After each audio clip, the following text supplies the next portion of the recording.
안녕하십니까? 인생의 복잡한 문제들을 말씀으로 단칼에 해결해주는 김종근 목사의 궤도 남마입니다.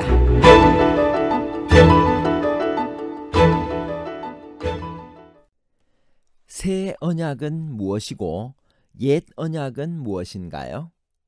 그것은 단순히 구약과 신약을 말하는 것인가요? 옛 언약은 짐승의 피를 말하는 것이고 새 언약은 그리스도의 피를 말하는 것인가요? 그렇다면 아브라함과 맺은 언약은 왜 새 언약인가요? 만일 새 언약으로만 구원을 받을 수 있다면 구약시대 사람들은 구원받을 수 없나요? 나는 지금 새 언약에 살고 있나요? 아니면 옛 언약에 살고 있나요? 바울이 우리가 율법과 상관없이 구원받는다고 말했을 때 그 율법은 새 언약인가요? 옛 언약인가요? 이런 문제들은 자주 우리를 혼란에 빠뜨리는 문제입니다. 구약시대 사람들은 옛 언약 속에 살았고 신약시대 사람들은 새 언약 속에 살았나요? 아니면 구약시대도 새 언약 속에 살았나요? 옛 언약과 새 언약에 관한 복잡한 문제를 하나님 말씀의 가르침으로 명쾌하게 해결해 드리겠습니다. 새 언약과 옛 언약, 첫 언약 등은 어떻게 다르며 각각의 목적이 무엇인가요? 히브리서 8장 7절, 저 첫 언약이 무흠하였더라면 둘째 것을 요구할 일이 없었으려니와. 히브리서 8장과 9장이 말하는 첫 언약과 새 언약이란 무엇을 말하나요? 새 언약은 무엇이고 옛 언약은 무엇인가요? 그것은 단순히 구약과 신약을 말하나요? 옛 언약은 짐승의 피를 말하는 것이고 새 언약은 그리스도의 피를 말하는 것인가요? 그렇다면 아브라함과 맺은 언약은 왜 새 언약인가요? 하나님께서 사람과 맺은 최초의 언약은 무엇인가요? 창세기 2장 16절, 여호와 하나님이 그 사람에게 명하여 이르시되 동산 각종 나무의 열매는 내가 임의로 먹되 17절, 선악을 알게 하는 나무의 실과는 먹지 말라. 내가 먹는 날에는 반드시 죽으리라 하시니라. 언약이 두 개가 생겼다는 것은 첫 번째 언약이 어느 한편의 파기로 깨져버렸거나 아니면 더 완전한 것이 나타나 첫 언약은 이제 필요 없게 되어 새로운 언약을 맺었다는 것을 의미합니다. 하나님과 사람 사이에는 원래 하나의 언약밖에 없었습니다. 아담과 하와는 창조되었을 때 하나님의 율법에 대한 지식을 가지고 있었습니다. 저들은 율법의 요구를 알았고 그 교훈은 저희 마음에 기록되어 있었습니다. 하나님께서 그들의 마음에 그의 율법을 쓰셨습니다. 그들의 모든 감정, 생각, 언어와 행동들은 하나님의 뜻과 조화를 이루었으며 완전히 일치했습니다. 이 언약은 생명의 언약, 자비의 언약 또는 영원한 언약이라고 불려집니다. 그것은 생명의 법칙이었고 그 법칙을 범하는 것은 죽음을 의미했습니다. 그 언약의 정신과 내용은 창세기 2장 16절, 17절에 간단히 잘 나와 있습니다. 그것은 순종하라, 그리하면 살리라였습니다. 사람이 이를 행하면 그로 인하여 살리라. 순종하면 영생을 누린다는 이 단순한 언약이 하나님께서 자유의지를 가지고 창조된 온 우주의 거민들과 맺으신 법이었습니다. 이 언약 속에서 순종하며 사는 존재들에게는 하나님의 자비와 축복으로 영생이 부여되었습니다. 이 언약에는 짐승의 피도 그리스도의 희생의 피도 있을 필요가 없었습니다. 하나님과 사람이 맺은 최초의 영원한 언약이 왜 파기되어 버린 옛 언약이 되었나요? 창세기 3장 14절, 여호와 하나님이 뱀에게 이르시되 내가 이렇게 하였으니 내가 모든 가축과 들의 모든 짐승보다 더욱 저주를 받아 배로 다니고 살아있는 동안 흙을 먹을지니라. 처음 언약은 언약 자체로는 아무런 결점이 없었습니다. 왜냐하면 하나님의 율법은 선한 것이며 거룩한 것이고 하나님의 품성의 반영이기 때문에 흠이 있거나 보완되어야 하거나 낡아져서 없어질 수 있는 것이 아니기 때문입니다. 만일 인류가 계속적으로 이 언약에 머물렀다면 그것은 무흠하고 변함없는 최선의 언약이었을 것이며 따라서 두 번째는 주어지지도 않았을 것입니다. 지금도 타락하지 않은 모든 우주 세계들은 오직 하나의 언약 관계 속에서만 살고 있습니다. 죄를 짓지 않은 그들에게는 새 언약이라는 것이 필요가 없습니다. 그러므로 옛 언약과 새 언약이라는 두 개의 언약이 존재하는 곳은 오직 지구라는 타락한 별뿐입니다. 옛 언약이라는 말은 성경에는 실제로 나오지 않습니다. 새 언약이 생겼으니 편의상 그렇게 옛 언약이라고 부르는 것입니다. 타락으로 깨져버린 언약 속에서 죽어야 할 사람을 구원하시기 위해서 하나님께서는 어떻게 하셨나요?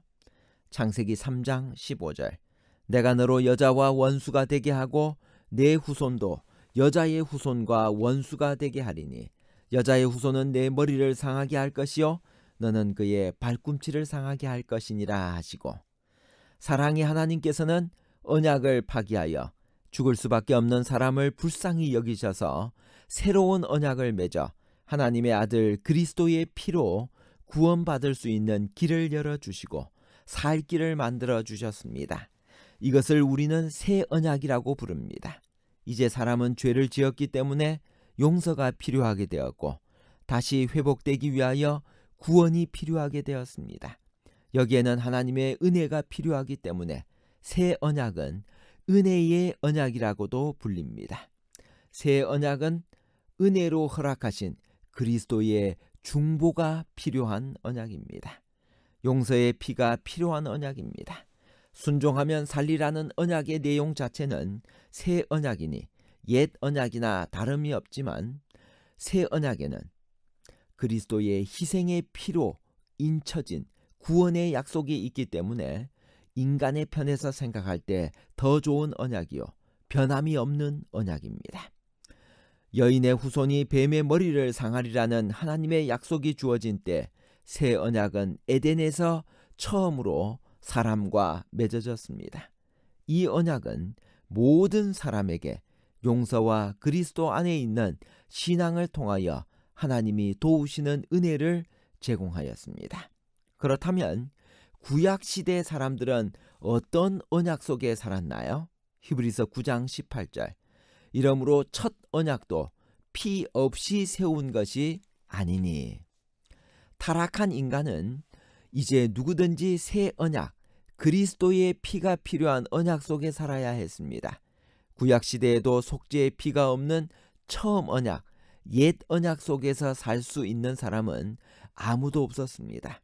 여기서 분명히 해야 할 것이 있습니다. 처음 언약, 옛 언약이 흠이 있거나 불완전해서 폐기된 것이 아니라는 사실입니다. 율법 자체의 내용은 흠이 없었고 지금도 변함이 없습니다. 단지 그 언약을 지키지 못한 사람에게 잘못이 있을 뿐입니다. 타락 이후로는 어느 누구도 피가 없는 처음 언약 속에서 구원을 받을 수 있는 사람이 없습니다. 구약시대 짐승의 피도 그 당시로는 예수 그리스도의 피를 나타내는 최선의 방법이었습니다. 그러므로 그것도 새 언약에 포함됩니다. 피가 있기 때문입니다.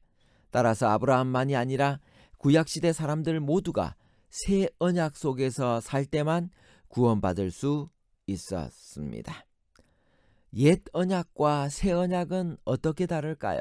히브리서 9장 1절 18절 첫 언약에도 섬기는 예법과 세상에 속한 성소가 있더라. 이러므로 첫 언약도 피 없이 세운 것이 아니니 옛 언약과 첫 언약은 구분되어야 합니다.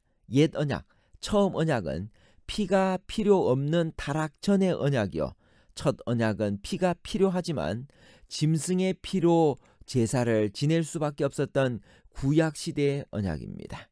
짐승의 피로 제사를 드리던 구약시대가 첫 언약의 시대요 그리스도가 오시어 새 언약, 둘째 언약의 피를 흘리신 것이 새 언약의 시대인 것입니다. 결론입니다. 첫 번째, 타락 전에 하나님과 사람 사이에는 한 언약, 율법이 있었습니다. 하나님의 은혜로 아담과 하와는 그 언약 속에서 하나님의 자녀로 순종하며 살 수 있었습니다. 그러나 사람은 불순종으로 말미암아 스스로 그 언약 관계를 깨트리고 말았습니다. 그 순간부터 그 언약 관계는 무효가 되고 아무도 그 언약 관계 속에서 살 수 없게 되었습니다. 이제는 어떤 사람도 율법을 지키며 산다는 것은 불가능한 것이 되고 말았습니다. 둘째, 그래서 하나님께서는 사람과 새로운 언약을 맺으셨습니다. 언약의 내용은 똑같았습니다. 그러나 이 새 언약에는 그리스도의 피가 필요하게 되었습니다. 이제는 누구도 그리스도의 피가 없이는 다 죄인이요 속죄의 피 없이 구원받을 수 있는 사람은 아무도 없었습니다. 그러므로 아담과 하와의 타락 이후로 의롭다고 인정받고 구원받은 모든 사람들은 다 새 언약 속에 살았던 사람들이었습니다. 구약시대 사람들은 옛 언약 속에 살았고 신약시대 사람들은 새 언약 속에 산 것이 아닙니다. 아브라함이 구원받은 것은 새 언약으로 말미암아 된 것입니다. 셋째, 그러나 새 언약 시대도 둘로 가를 수가 있습니다. 즉 십자가 이전과 십자가 이후입니다. 십자가 이전에는 성막과 짐승의 피가 구속의 도리를 나타내 주었습니다. 그리스도의 피로 인쳐지기 이전의 짐승의 피로 세워진 언약을 첫 언약이라고 부릅니다. 그러나 모형인 성막과 짐승의 피는 원형인 그리스도가 오시자 효력이 끝나게 되었습니다. 그것은 그리스도가 오시기까지 한시적인 것이었기 때문입니다. 그래서 완전한 그리스도의 피로 인쳐진 둘째 언약, 즉 새 언약 중에 새 언약이 필요하게 되었습니다. 다시 정리하면 아브라함은 피가 필요한 새 언약 속에 살았습니다. 비록 짐승의 피로 속죄했지만 그 당시로는 그것이 하나님께서 허락하신 최선의 방법이었습니다. 그러나 그리스도가 오신 후 짐승의 피로 제사한 구약시대를 첫 언약시대로 부르게 되었습니다. 새 언약 속의 첫 언약인 셈입니다. 십자가 이후는 새 언약 중에 둘째 언약 시대입니다. 감사합니다.